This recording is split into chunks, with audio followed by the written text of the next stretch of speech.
perfect mess is my perfect mess.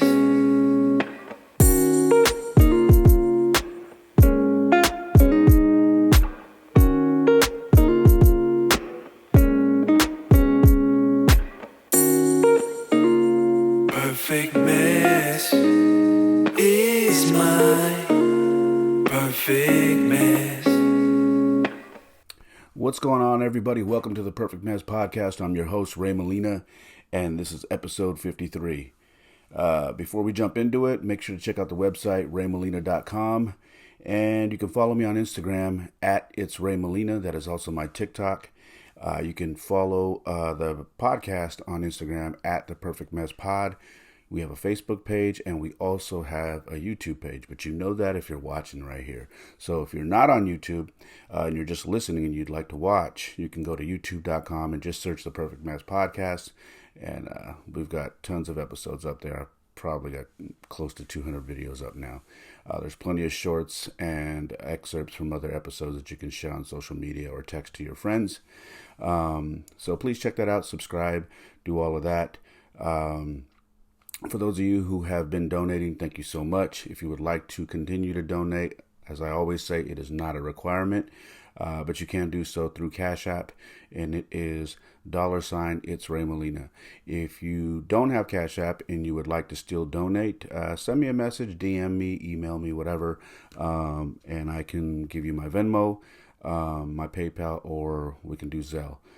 Whatever way it works for you. But like I say, it's not a requirement, but I do appreciate you guys. You guys are definitely helping me grow this thing into something that it's become. All right. So I hope you guys are doing well. And I hope you're enjoying the things that I've been bringing with the podcast, bringing you different versions of the podcast, which is the 90 seconds of inspiration, which I've been sharing through all the channels that this podcast is available. I like those because you can, they give you quick nuggets for the day, and you can share them on social media, and they're 90 seconds, so they're not very long, and they're things that you can actually text over to your friends as well that they can listen to on their phones. And then I'm also doing the Let's Talk About It episodes, and those are pretty direct to the point, pretty short, about 30 minutes, and just kind of kick you in the mouth, you know what I mean, to give you maybe something that you need, a boost on a specific topic. So hopefully you're enjoying that, and then I give you full episodes like this one here, and try to continue building what I started, nearly 3 years ago. I thought about that the other day, and I said, wow. Season 2, and then I realized I had to go back on like 4 or 5 episodes and change the season because it's 2022, and this thing started in 2020. So this is my 3rd year, which is crazy. I think April will be the official 3rd year, so I'm pretty happy. I didn't know I would be doing this first and foremost, and I didn't know I would be doing it this long, and here I am, 53 episodes later. So I hope you guys are enjoying it. Let's get into it. You're probably wondering, what does this episode mean? What is Penitentia? And if you've seen the artwork for the podcast, it's me basically standing by a river. And that is a river, or a creek, that goes through a park called Penitentia, and that's Penitentia Creek. And this park is a park that symbolizes a lot of things for me in my life. It's something that's been a part of my life since I was a boy. So for those of you who follow me on social media, you have seen me working out, you've seen me doing rucks, you've seen me running, you've seen me training with my sons, you've seen me doing all these things. And sometimes I even shoot podcasts directly from this park. That is Penitentia. So this episode is going to tell you a story about this park and how it relates to my life and how dear I hold it to my heart. You know, this might be a tough episode for me. You know, I got a call, you know, last week that my grandfather was officially on hospice. And for those of you who are not familiar with what that means, it just means that he will no longer be going to the hospital when he is having issues. He will be at home and preparing to transition, meaning preparing to pass away. My grandfather is 91. He turned 91 on Christmas Day. And, you know, like my son Jordan always says, you know, he had a good life. Grandpa had a good life, Dad. 91. And he likes to remind me that I still have 45 more years to have a life like my grandfather, which means I have 2 lifetimes. So I always thank him for reminding me of that. And I tell him, God willing, I would love to have a second half like that. Excuse me, it's in the morning and I'm sipping on some coffee. So that's the call that we got last week. And now, you know, we were told, you know, the next time he needs to go to the hospital, he's not going to go. And that was something that he's ready. You know, he's made it clear he's ready. And it happened. You know, he got sick again, and they said, okay, well, we're bringing in the bed. And so now there's a bed in the living room, and that's where he sleeps. And he's on oxygen, and they're not sure how much time we have left. It's not much time. So it's been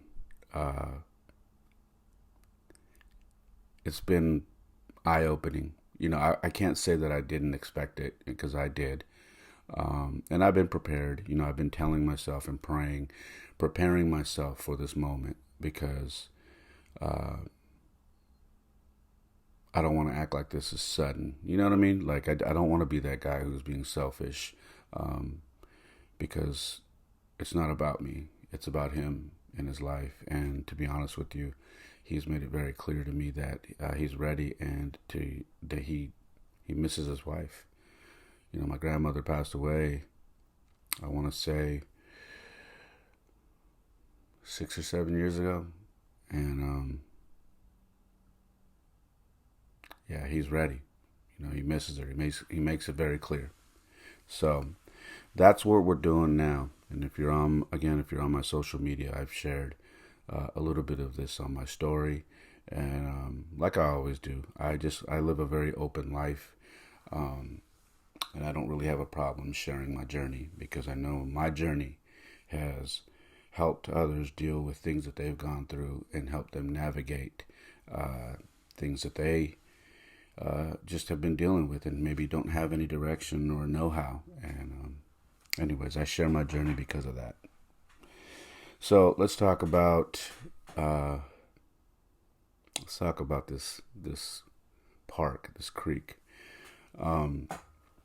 You know, years ago when I was in 5th grade, I remember my grandfather picking me up. I used to go to a school called Mayfair. I believe it's called Cesar Chavez now. They changed the name.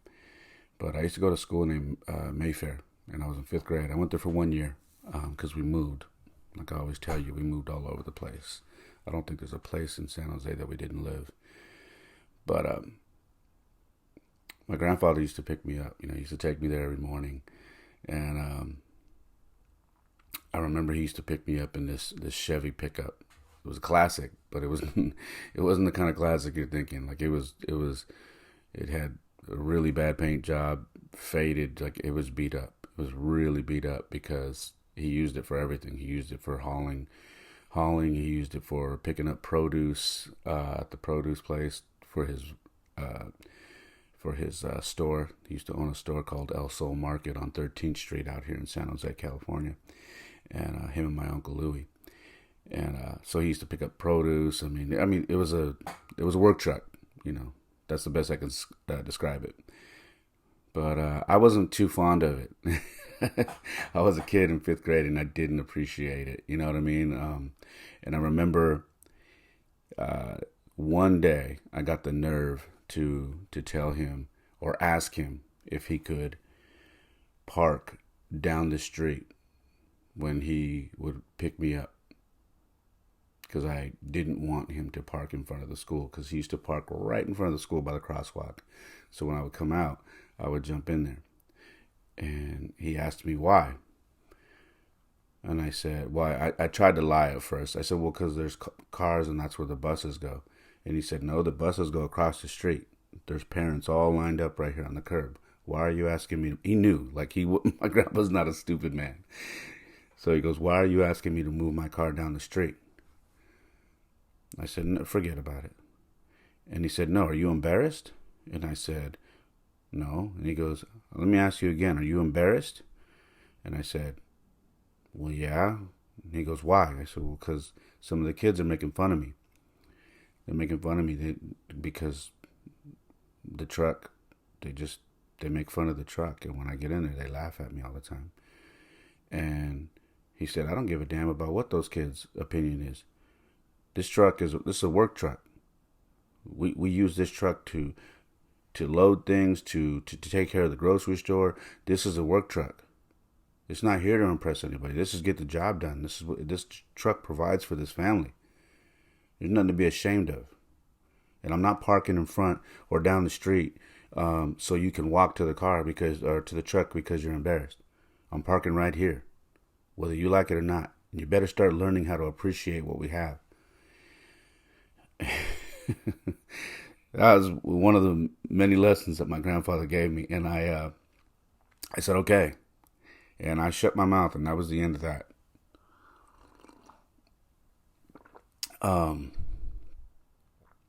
Now this truck, this is the same truck that we would take in the morning. Like I said, he had a grocery store, and he, when I wasn't in school, and the summer came, or the weekend,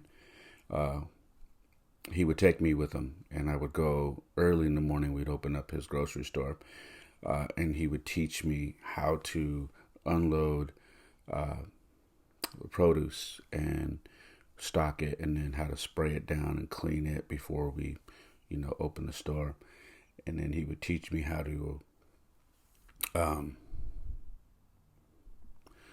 price tag all the cans.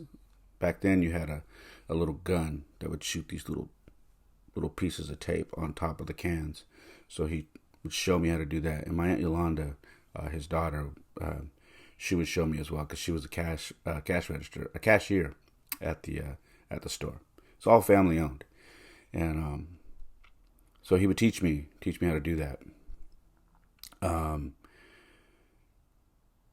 And as I've gotten older, remembering that, I've grown fond of those memories. They're memories that I hold on to real tight, because I don't think I appreciated them when I was younger. When we're young, I don't think we appreciate a lot of stuff, because we take for granted that we have time, right? We just assume we have time, and all this other stuff is whatever. But as you get older, you start to backtrack. You start to reflect on your life and the things that made you who you are, or have built you to the person you are, and the values. You start looking at the values you have, and you start going back in life and realizing how these values came to be, and you start to appreciate not only the things that made you be the person you are today, but the people who helped mold you as well.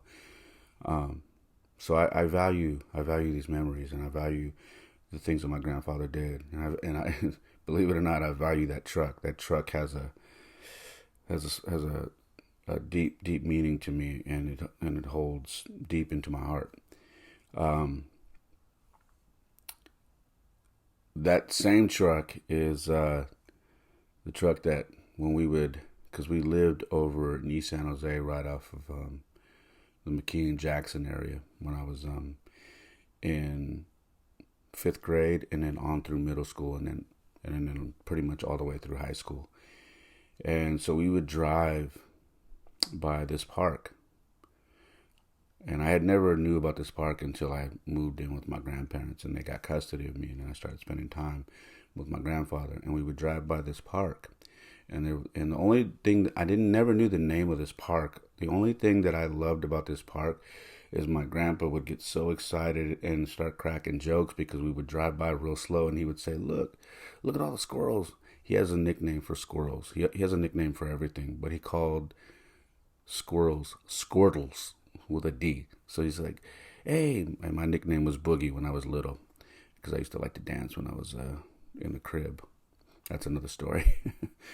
But you go, hey, Boogie, look at all the squirtles, because they were on the little hills and on the hills at the park, and they would run. I mean, there was hundreds and hundreds of them, and they would just run all over the place, and that was their home. And then randomly you would see cats that would be trying to chase them through the park.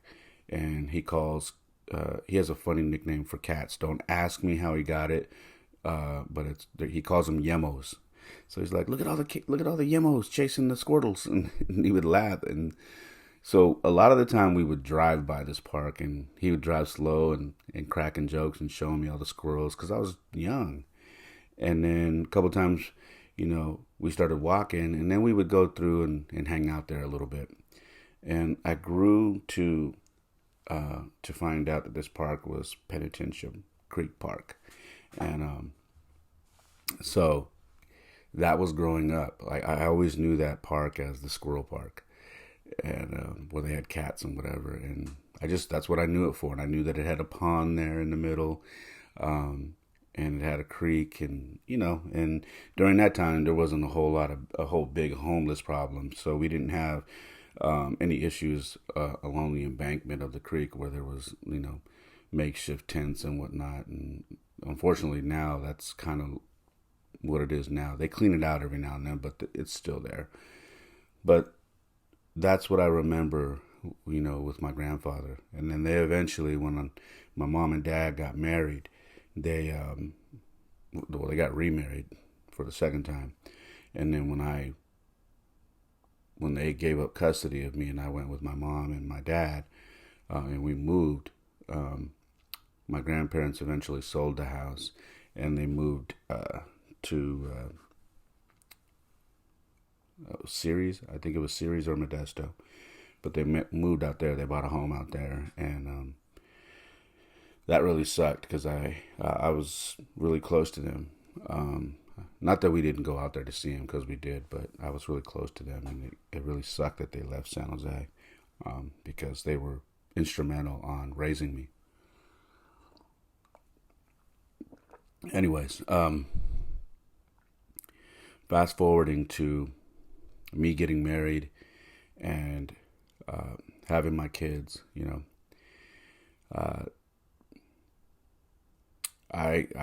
we still lived in the area, believe it or not. My life is tied to the Jackson, McKee, and Capitol Avenue area. And if anybody's listening who's local to me, those areas. And it seems like no matter, I've left to Colorado, I've went out to all these different states to live, and and tour and whatnot, and I always seem to come back to San Jose and end up somewhere in the vicinity of Jackson, McKee, and Capitol. I don't know why. It's like a magnet for me.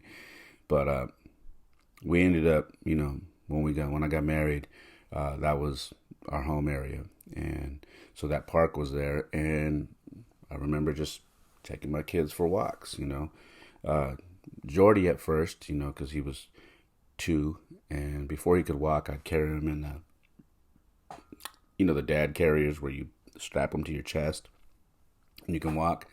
So I would take Jordy. First it was stroller, and then I would take him with a carrier. And then we had Jaden. By that time, Jordy was able to start walking, so he would walk, and then I would take Jaden and carry Jaden on my chest carrier or the stroller. And so this was during the time that the pond was actually still full. There was water there, And by the time Jaden was able to walk a little bit, the boys would sit around on the benches and the rocks that were right by the creek, by the pond, which was huge. And there was ducks and, tons of ducks. They would come flying in and land and skeet across the water. And there was turtles in there, believe it or not. So they would come up out of the water, peek their little head out, and then sitting on branches that were sticking out of the water, they would go climb to the top and just sit there. My kids loved it.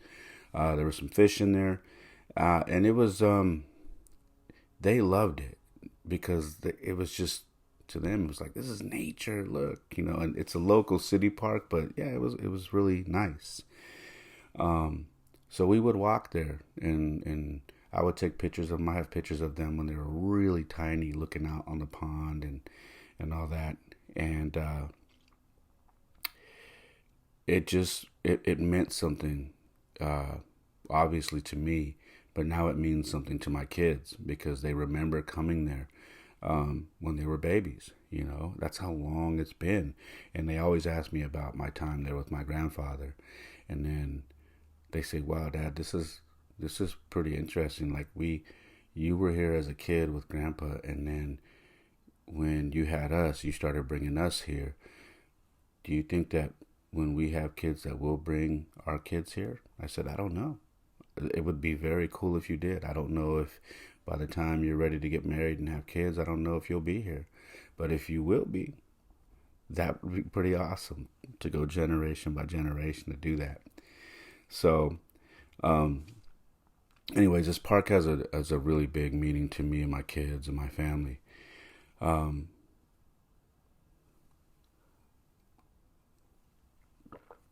A while back, probably about 3 years ago, I shared a story of, while I was there, I was working out, and then I shared a story on I believe it was my Instagram, where I talked about how the water dried up, how the creek dried up, the pond dried up, and it's been like that for 6 or 7 years now. There hasn't been any water. The wildlife is gone. There's nothing. It's all overgrown now. There's weeds and trees and all kinds of stuff in the pond now. There's no sign of water whatsoever. So it's just this big hole in the middle of the park that has a bunch of overgrown plants and trees and whatnot in it. And the creek, it just has no water. And the odd thing about when this happened, it happened around the time I started going through my divorce, or when things were happening that you could feel was leading up to something like divorce. It's when, I started having problems in my marriage, and the disconnection was there, and it just seemed like we were definitely not hitting on all cylinders, that we had disconnected somewhere, and we're not able to put it back together for whatever reason. And we weren't communicating, and we just were not there, I was going this way, she was going the other way. And it's crazy because when I was talking about this 3 years ago, the timeline is almost identical to when that started happening in my marriage. The pond went dry.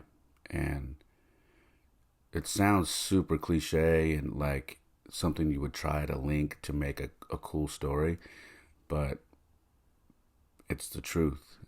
I don't know what it all means, but when that pond went dry and that creek stopped flowing, my marriage was pretty much a wrap. And the kids, I remember taking the kids there, and they were just so bummed. They would always ask, when's the water coming back? And, when we miss the turtles, we miss the ducks and the fish, and we miss all that. When's it coming back, Daddy? And I'm like, I don't know. I don't know, guys. It's been a long time. We're in a drought. I don't know when the river's coming back, the creek, and it sucks. So they were bummed out about it, but I once I made that connection, I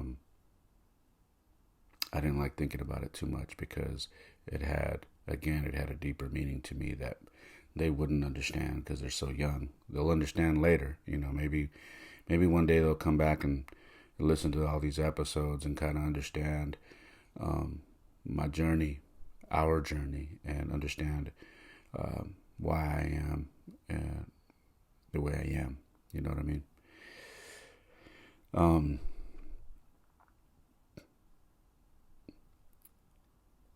It's crazy to think about that, right? It really is. It's when I made that connection, I really had to sit back and kind of take that in. It's kind of deep.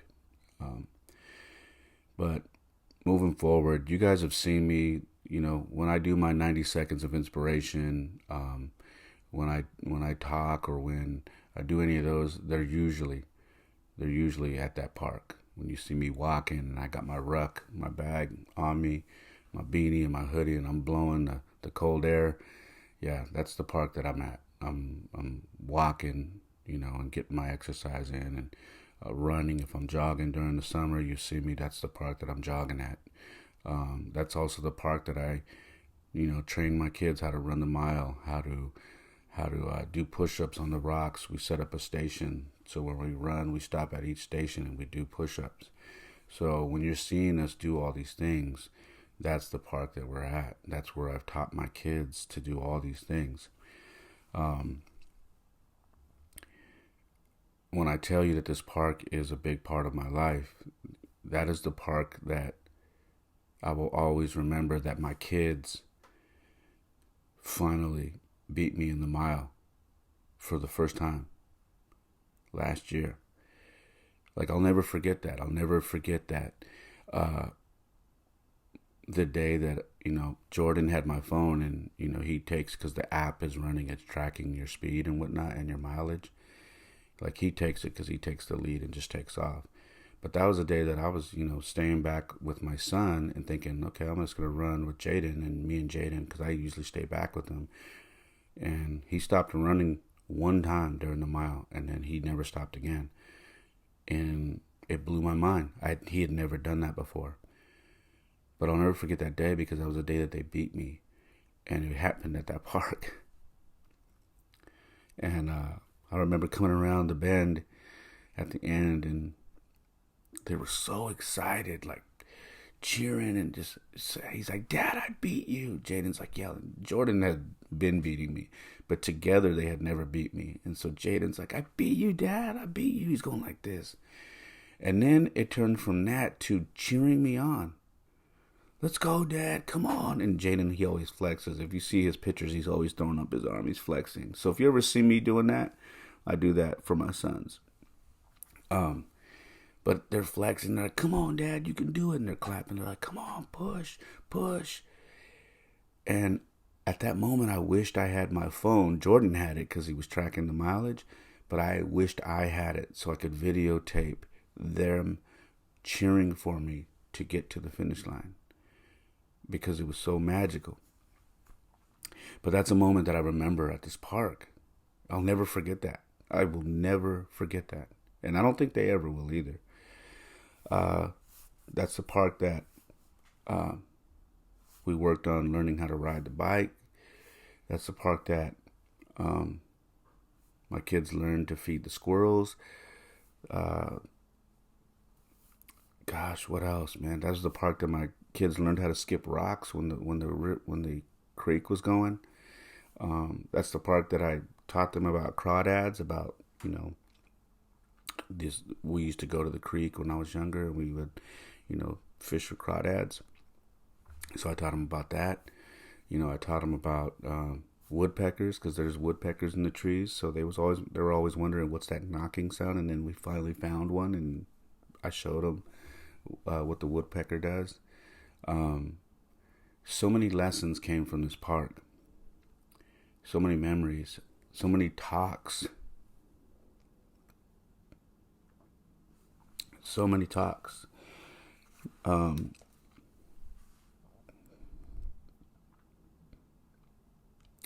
That was the park that I was at when we talked after the day that we had the long talk about my ex-wife dating and being involved with someone now. And we had a long talk about that at the house, and I with her, and explained that, she's dating now, and what that entails, that they have one dad, and that whole hard, difficult conversation. We had that. But after that, we went for a walk. So we went to the park. And as we're walking, and I think I've told this story on the podcast before, but as we're walking, I wanted to go there after that because I wanted them to feel comfortable with having questions and talking about what we had just discussed with their mom. And I'll never forget this conversation because this is the first time that my youngest asked me something like this. And as we're walking, he says, Dad, because I said, you guys okay? Do you want to talk about anything? Jordan's pretty reserved. You kind of got to pull stuff out of him. So he's pretty reserved. He's like, no, I'm okay. I said, are you sure? He said, I'm okay, Dad. And I said, all right. If you have any questions, you can ask me anything. I'll answer anything. He's like, okay. But Jaden looks at me and he says, Dad, I have a question. I said, okay, what's your question? He says, what about you? I said, what about me? And he says, what about you, Dad? I want you to be happy. And I said, what do you mean? Do I not look happy? He says, no, I want you to be happy.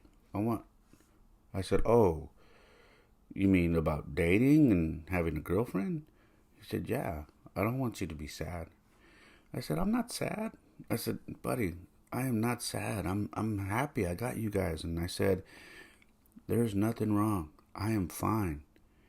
I said, and you know what? I'm not worried about, going and starting a relationship and jumping into something and trying to rush it. I said, when God tells me it's time and He puts that person in my life, then it'll be my time. Right now, it's just not my time. But I'm not sad. I'm okay, bud. And he's like, okay. He's like, I want you to be happy too. I said, I'm happy, buddy. I'm happy. And I'll never forget that conversation because it's a big boy conversation he was 9 at the time. It's a big boy conversation, So, yeah. No, he wasn't 9. He was 10. That was in November, I believe. No, he was 9. Good Lord. Yeah, he was 9 years old. But that big boy talk happened at the park. On top of that, we've talked about other things. We've talked about, learning about investing. We've talked about life. We've talked about how to make money work for you. We've talked about girls. We've talked about bullies. We've talked about everything that's been going on the last couple of years, all this craziness. We have had real life conversations. We've talked about parenthood. We've talked about the struggles of being a parent and raising kids. We've talked about divorce and how, me and their mom are trying to work through the best we can to make sure that nothing affects them and that their life is as smooth as it possibly can be, We've talked about all that. We've had some really big talks. And then on the flip side, I have had some moments there by myself as well. There are times that I would go there and just grab a cup of coffee and a donut, and I would sit there and just sit on the bench and just think. Sometimes not about anything, just think, just be there, quiet and listening to the birds and whatnot. And then I would see it like in the wee hours of the morning. I've had plenty of days there like that. It's also a spot that I would go there and sit down at one of the benches and read as well. So it's this park has so much so many memories for me and my family. It's crazy. Now, you may have seen last month I shared a video on my Instagram where there was water running again. So recently, we got some heavy rains, and I went to do my morning walk, and lo and behold, there was the creek was flowing. I'm talking about overflowing, but it was flowing, and it put the biggest smile on my face, and I turned my phone on my camera, and I videotaped it, and I said, "Look, guys, look," because I want to send a video to my sons. I showed the video, and the river was flowing, and the creek was flowing, and they text me. They're like, "Dad, there's water. We want to go." And I said, "Okay, we'll go either later today or I'll bring you here tomorrow." I said, "You guys got to go to school," and so they were loving it, and I was just taking it in, man. It was good to hear the water flowing again. It was good to see. It just felt like it brought this park back to life. And the craziest thing about it is, when I go get my kids the following day, and we do this walk, and they go there, and they're skipping rocks, and they're just like, Jaden looks at me, he's like, "Dad, can I touch it?" And Jordy goes, "Can I touch it too?" I said, "Yeah, just don't go in, don't get your shoes wet." But I said, "Yeah, you can touch it." "Dad, it's cold, it's so cold." And they're laughing and throwing rocks in there and having little rock skipping contests. And Jordan looks back, he goes, "Dad, it's been a lot of years." And Jaden goes, "Yeah, like 6 years?" I said, "Yeah, something like that." He said, "Wow." He said, "It's good to see water here." And the minute he said that, I started to reflect. Remember I talked about reflecting, as you get older? I started to reflect and looked at where I am in my life now. And remember when I told you when this thing went dry, what I was going through. And now, I'm in such a better place now. I'm a happier man. I'm doing great raising my kids. I've got my own little place. My life is never going to be perfect, and there's always room for improvement. But I'm in a much better place. I feel more alive now. I'm in better health.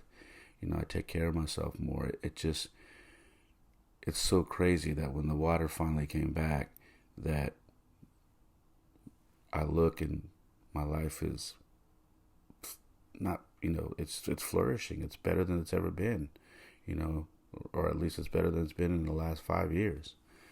So it's just crazy when you actually take the time to take all that in and acknowledge these things. You know what I mean? A lot of people don't. A lot of people skate through life and they don't pay attention to stuff like this. Or when someone is in their life that does pay attention to stuff like this, they're like, "Man, you crazy, always trying to find a deeper meaning in life and all this stuff." But I'm one of those people, man. I am always I like to dig deep. I'm not a surface level guy. I don't like that. I can't really jive with people who are all surface level. I can't. I'm a very deep thinker. I'm a very deep person. I like to understand the meaning of everything that's going on in my life. So yeah. Anyways, that was a blessing to see the water back.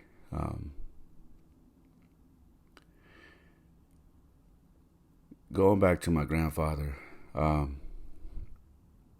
that he's officially on hospice, I took some time, to go up there by myself first because my kids had a birthday party that they needed to go to for a family friend. And their mom was accommodating. She was like, they totally don't have to go. This is way more important, so if you want to come get them. And I always appreciate that, But I said, no. I said, listen, let them have fun. They can go to their birthday party. But I do want to bring them up. So I may be back tonight or maybe tomorrow. And she's like, no, they're probably going to get back a little late. And I said, okay, then we'll do it tomorrow. And so I went up, to see my grandfather. I drove up by myself. And the crazy thing is when I got there, it was probably about 9:30 at night, 9 o'clock at night. And he was asleep, in his bed in the living room. My aunt was there. The nurse, I pulled up at the same time the nurse got there. So we were both at the door when my aunt opened the door, and she was like, "Oh, wow," and so she let the nurse in. I came in, but the nurse was kind of checking all his bedding, checking his vitals, and then she was talking to my aunt about what may happen when he transitions, and just kind of preparing her mentally. And I'm hearing all this, and I'm like, oh my goodness. And as I'm sitting there, excuse me, as I'm sitting there, right next to him as he's sleeping, he kind of wakes up, and he doesn't move his head, but his eyes are up, and he's kind of looking around, but he's not like looking to the left or right. He's kind of just looking up, and his eyes are moving like he's trying to wake up.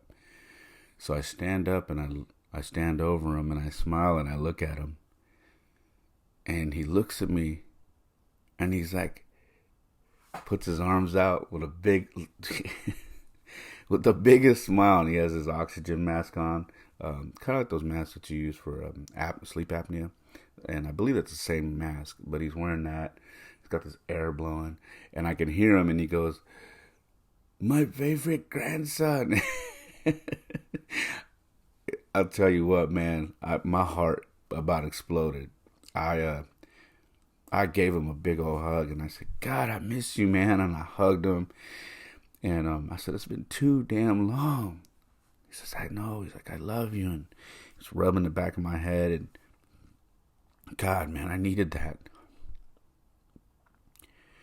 I haven't seen him in 2 years because of all this craziness going on, My aunt has been protecting him, and rightfully so. She should be, because of COVID, I hate saying that word, by the way. I shouldn't have said that. But she's been protecting him, and obviously he's high risk, so he hasn't had any visitors, and we've been asked to kind of stay away and talk on the phone and FaceTime. And a lot of you know that when this whole thing first kicked off, I used to do this thing called Words with a Marine, and I shared that. And some of you were asking, when are you going to bring that back? Well, there's a reason why I stopped doing it, is because it started to get hard for him to talk on the phone. It started to get hard to understand what he was saying, so I had to stop because it was too much, keeping him on the phone. He wasn't being able to breathe a lot, so I had to stop doing that. So for those of you listening or watching, asking what happened to me doing Words with a Marine, that's what happened. So anyways, he gives me this big hug, and I hug him, and and I tell him, "Man, it's been 2 years." He's like, "I know," and he's like, "I love you." I said, "How are you feeling? Are you in pain?" And he's like, "No, I'm fine. I'm just tired." I said, I know you're tired." I said, "Are you okay?" He said, "Yeah." He said, I'm ready." And he always says that, "I'm ready." I said, I know you're ready." I said, "I don't want to hear that, but I know you're ready." He goes, "I know. Good life, right?" I said, "Good life."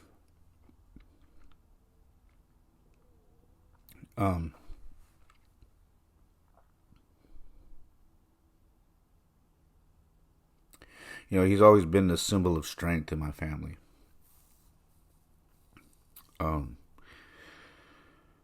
He was a boxer. He was first and foremost, man, he was just a hard-working man. But he was a Marine. He is a Marine. Let me correct myself, because he wouldn't like if he heard that. Because he's always, once a Marine, always a Marine. But he is a Marine through and through. And if any movie you've seen about the Marine Corps, that is my grandfather. He pulls no punches, and he is no joke. So he's a Marine, and in the Marine Corps, he was a boxer as well. They called him Rocky Molina. He was undefeated, absolute savage. My grandfather quit boxing because he hurt somebody really bad, and he thought he died. And he said, "I don't ever want to hurt nobody to the point where they may die or be close to die. I don't want to do this no more." Because although he was a tough son of a gun, he was never out to hurt people like that. So he stopped. But anyways, he's been, always been the strength of the family, the king, teaching everybody how to be leaders, about business, about how to be a man, how to treat your wife, how to, to take care of your responsibilities, how to take ownership, how to not be a victim, how to, anything you could think of that entails being a man, my grandfather taught us. And, he was always hands-on with everything, There's a joke going around with my grandfather that he has 5 thumbs because although he always used his hands, he was always clumsy, dropping stuff or whatever, but he was always hands-on. But his hands are hammers, man. They're working man hands, trust me. These are the same hands that knocked my ass cheeks off when I was 12 because I talked back to him. I never talked back to him again, so he never had to hit me but that one time. But he has always been the symbol of strength in the family. And to me, he was my hero, is my hero. And to see him in such a frail state right now is tough,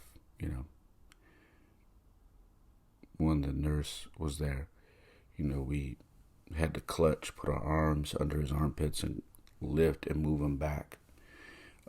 So she could change. He has a bloodline that was coming from his lower half, and it had popped off, so we had to reattach it because it was leaking fluid and it didn't smell very good. But he kept apologizing to me, and I said, "Hey, don't apologize." He says, "No, I know it smells bad." I said, "Hey, stop apologizing. That's what I'm here for. I'm here to help. I'm here to see you. I miss the hell out of you. But don't apologize, okay? Let me do this. Let me help. Don't be embarrassed, okay?" And he said, "Okay." And, the nurse, I lift up my grandfather and she changes him as well because he's got to be changed. And he looks at me and he says, "Hey," he's like, "You're strong. You look strong now." Because my grandfather, he always notices when you're out of shape, you're weak, you're not taking care of yourself. He points that out. Goes back to him being a Marine. If you came to the house, you were out of shape, he was gonna talk to you about it. Sometimes he wasn't very nice about it, but he was definitely gonna talk about it because he would notice it. "Hey, what are you doing? You exercising? What's going on with you?" "No, what do you mean?" You need to get it together. You're looking soft right now. You got to take care of your health. You want to live a good life. You want to take care of your health. Be fit, exercise, take care of yourself so you have a long life. You always say that, and he would always compare. He's like, "How much you weigh now?" And he would tell me that, and then he would say, "Oh, I weigh this." He was always very trim, very strong, and over the last couple of years, he would notice that I was working out and that I lost a bunch of weight, and it made him so proud. So he said that again, and he goes, "You look good, strong." He's like, "Yeah." He's like, "You'd have made a good Marine." And I said, "I would." And the nurse goes, "Hey, Marine Corps." And she goes, "Hey, give me some credit. I did it too." And she puts her bicep up and she goes, "Check this out." And this nurse was, she might have had arms almost the size of mine. And come to find out, she's a Marine. And my grandpa looked and he was like, "You're a Marine?" And she goes, "OORAH." And I said, "Look at you, man. Look at you, blessed to have a woman who's a Marine as your nurse." And so then everything connected, and she was like, wow. They started sharing stories about being in the Corps, and I just enjoyed it, man. It was very, very cool. But my grandfather noticing that always made me feel like the work I was doing on myself meant something. And I was really happy to know that he appreciated that. And not only that he noticed it. It made me feel good.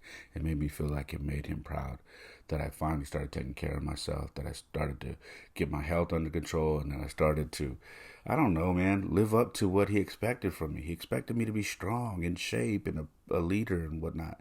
And it finally felt like I got there, and I'm still working on it every day. All you guys who follow me, you see that. So anyways, that was that.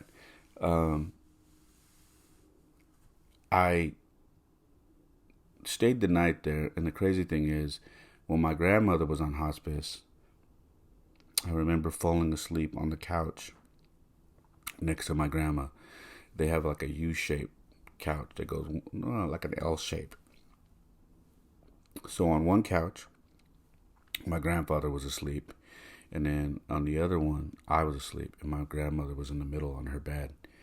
And my aunt, I gotta find this picture, but my aunt has a photo that she took from the stairs because she woke up and noticed that we were sleeping right there. My grandmother was on her hospital bed in the middle of the living room. The crazy thing about that is that's what was going on with my grandfather now. My grandfather was now in the middle of the living room.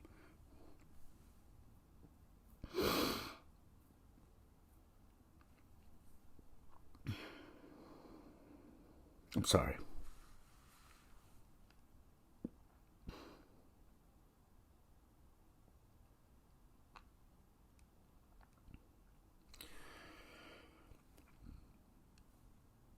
My grandfather was in the living room in the middle, and now it was just me sleeping on the couch next to him.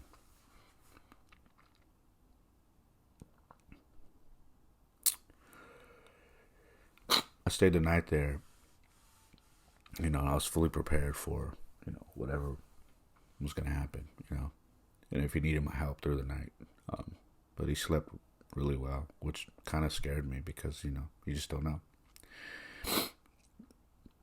Anyways, the next day, my kids had baseball training, and I didn't want them to miss that, because we pay for that. So I didn't want them to miss that, so I waited a little bit to leave.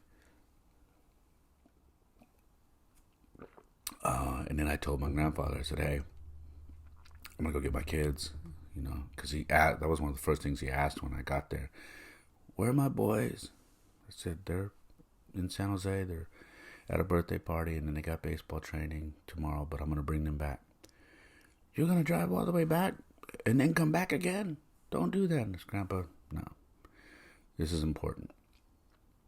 So that next morning, I headed back, and then the night before we had talked.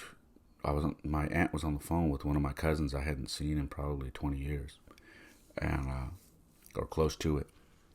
And he had kind of went off the rails for a little while, and just felt like maybe the family didn't want him around. He had got back on his feet, put his life back together. He's got a fiance now. He's rekindled with his children. Got a great job now.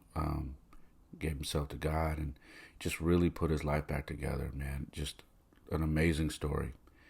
And he thought that no one would want to see him. And he's like, well, I want to go there, but I don't have a ride to get out there. And I want to see my grandfather. It's been almost 20 years and I need to talk to him. I don't want to miss the opportunity. And my aunt was like, well, you should talk to Boogie. I'm sure she goes, no, I don't think he'll want to talk to me. And she goes, he just walked in. She goes, take it easy. He's a lot different than you think now. And because, I've changed a whole lot, man. And I've talked about that on this podcast. A lot of people think they know me. They don't know me anymore. You haven't been around me. You don't know the changes that I've made, including my cousin, And so I got on the phone and he's like, hey, cousin. I started talking to him and told him how proud I was that he got his life back under control. And he started crying.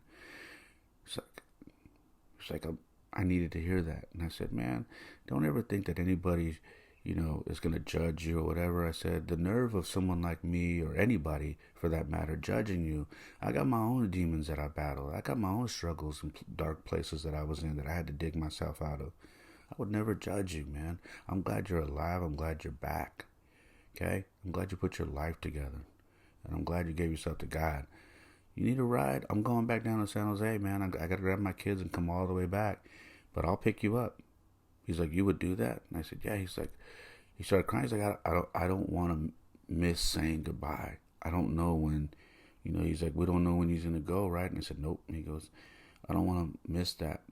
I want to tell Grandpa that I want to show him that I put my life back together, that I'm not lost anymore.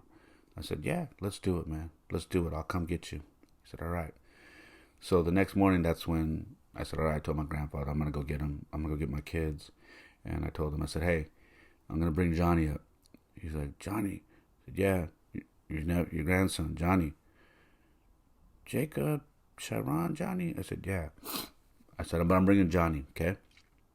He's like, oh, how's he doing? I said, he's good. I said, Grandpa, you'd be proud of him. He put his life back together.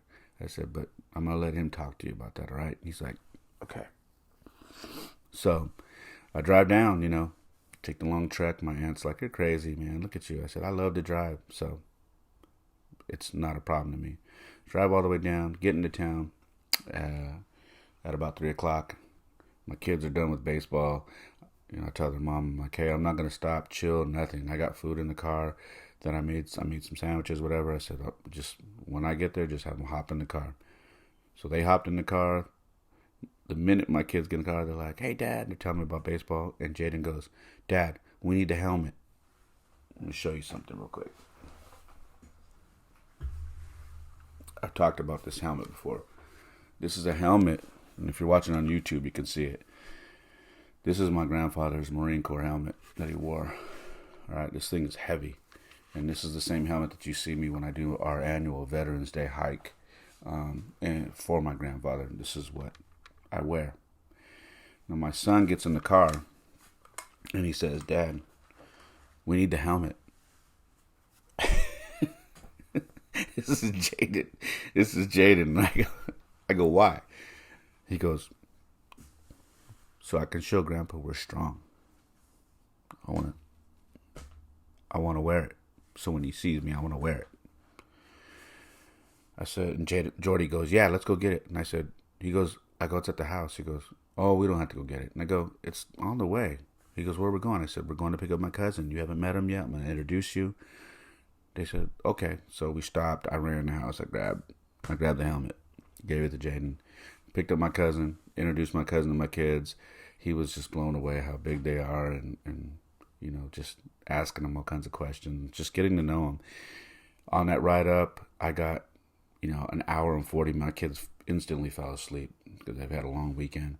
So I had this long hour and 40-minute drive to talk to my cousin, catch up on life, share what I've been through and how I bounced back. He shared his, and we just connected. And it was a conversation that needed to be had. You know what I mean? It was good. And then we got up to Sacramento, and, it was probably 7, something like that, at night. No, I shouldn't say that. Probably about 6, something like that. Anyways, we had, we ended up staying there 6 or 7 hours. I knew it was going to be a late night. So we stayed there. My cousin got to spend time with my grandfather and catch up and have his moments. You know what I mean? Some were filled with tears, but most of the time it was smiles and my grandfather being proud of him. And my kids saw my grandfather was so happy. Jaden goes up and hugs him. Jaden's wearing a helmet, and I showed my grandfather. My grandfather, was so happy. He did one of these, and I got a picture of my son hugging my grandfather wearing his helmet. And then Jordan hugged him, and, they had to get used to, we were asked to wear masks around him just to protect him, and so we did that. But it was good, I think it was important that my kids had that moment. I think it was important that my kids seen my grandfather, this way. And the reason why I say that is because they've seen him when he was strong, when he was doing push-ups on the floor with them, showing them that he could do push-ups still. And now they see him in a very frail, weak state. And I think it's important that they know that this is how life works. You go from, a baby, an infant, to a grown man, to almost becoming a baby again. And I think it was important. It was a lesson that they needed to see firsthand. So we spent time there, taking a lot of pictures, eating, sharing family stories. And of course, it's always a time to reflect and say, gosh, we got to make sure that we try to get together and more often, And then we discussed, because my grandfather's going to be cremated. My grandmother was cremated as well, and my grandfather wants to do the same thing. So there won't be a funeral. And we talked about having a celebration of life, a barbecue like we did for my grandmother, and how that might go, and moving forward, possibly trying to do some family trips together, with my kids and my aunt and her daughter and her sons, and possibly my cousins and whatnot. Trying somehow to reconnect. It's hard. I told you, it definitely feels like I'm alone out here in San Jose, but, reconnecting with one of my cousins I haven't seen in that many years is a good thing. But, yeah, so the trip out there with my kids and my cousin was awesome. It was very needed time. And then we hit the road. I think we left at like close to 10 o'clock, probably 9:30, 9:45. And we made the trek back because my cousin had to work at 8 o'clock in the morning. My kids had to be up for school, and my kids understood this is going to be a long night. We're probably going to be at school on Monday tired, but this is an important trip, and they understood that. So I made sure that when this drive took place, that they had a blanket and they went to sleep, because they were going to go from the car to bed and then wake up bright and early, 6:45, 7 o'clock, and get ready for school.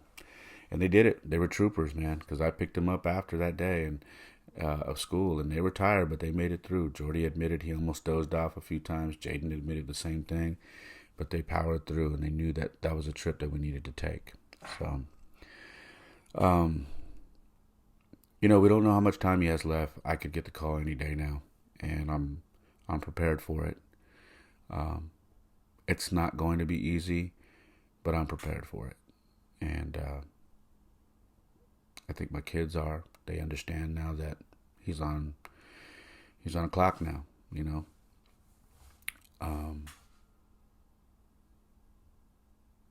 don't know when that day is going to be. I'm hoping to get a couple more visits before that happens, God willing.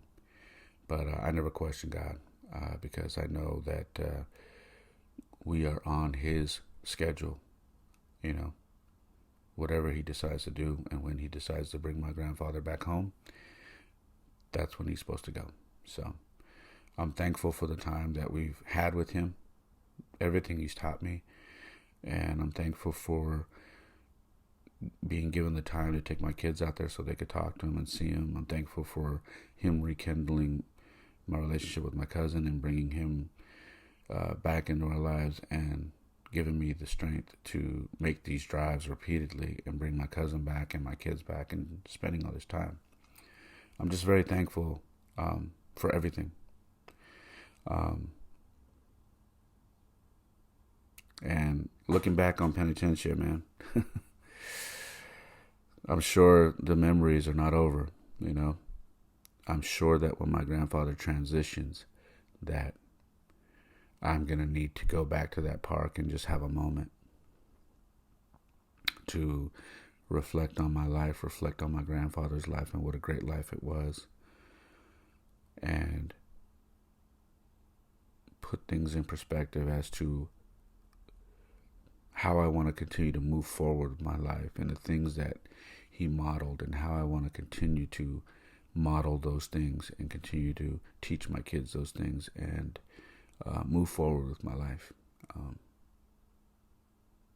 So I'm sure that when he does transition, I will be at that park with a cup of coffee and a donut,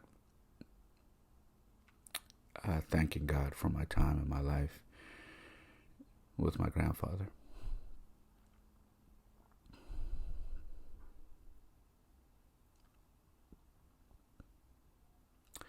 That's all I got for you guys. I love you guys. I appreciate you guys tuning in. Hopefully you enjoyed this episode and me sharing my life with you guys. You can always follow me on my social media. Instagram is @It's Ray Molina. And that is also my TikTok. My website is raymolina.com. And the podcast Instagram is @ThePerfectMessPod. We are on all the apps that you listen to all your podcasts. So wherever you're at, subscribe, share, comment, review. And also on YouTube. Please subscribe there as well. For donations, you can donate via Cash App, $ It's Ray Molina. If you don't have that and you want to still donate, I have PayPal, Venmo, Zelle. You can send me a DM or an email or message me, and I can give you that. It's not required, but I know a lot of people have been asking and want to, so I appreciate it. That is all I have for you guys. I love you guys. I hope you are well. I hope you are healthy wherever you're at. And like I always say, my life isn't perfect. Oftentimes it's a mess, but for me, it is the perfect mess. Thank you. I love you guys. God bless. Perfect mess is my perfect mess.